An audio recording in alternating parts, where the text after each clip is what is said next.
we've talked about numbers, and we've talked about how the workforce is changing their mindset when it comes to work.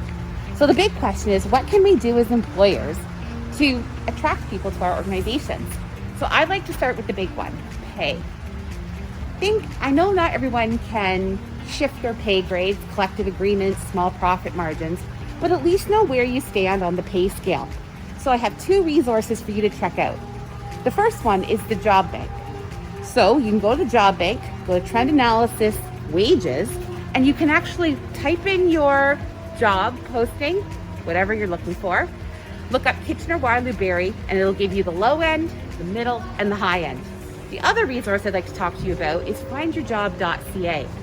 Again, go to the occupational library, enter the job you're thinking about hiring for, which you can then use to find out what other employers in the area are offering as pay for those roles. That's your first thing you can do.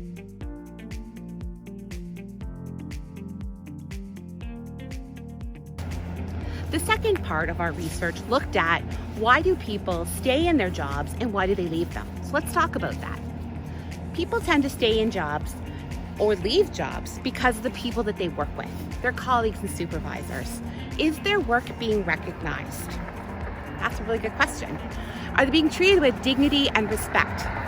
With studies showing that 40% of job seekers are currently looking for new opportunities, this is a great area for you to look and see what sort of training can you give to your workers and what training can you give to your supervisors to ensure that they're helping job seekers and new employees feel safe and feel confident that they're in the right workplace.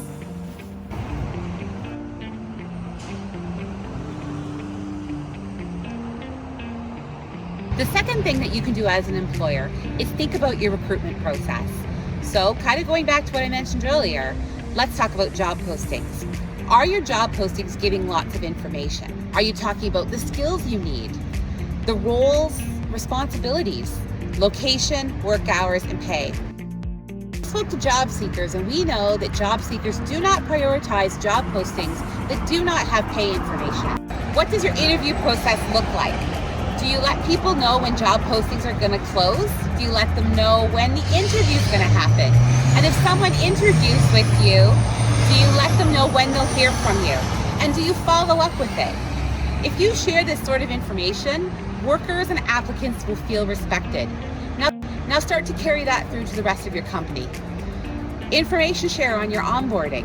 Information share with performance evaluations, grievance processes, and even scheduling. These sorts of opportunities and these reviews will help you create an environment where workers feel respected, their work feels respected, and they're treated with dignity.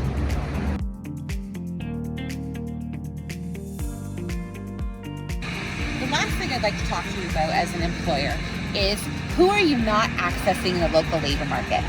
Are you finding you're getting applications from youth, newcomers, women, persons with disabilities? If you're not, I strongly urge you to connect with the local college, the local Employment Ontario service providers, and community agencies.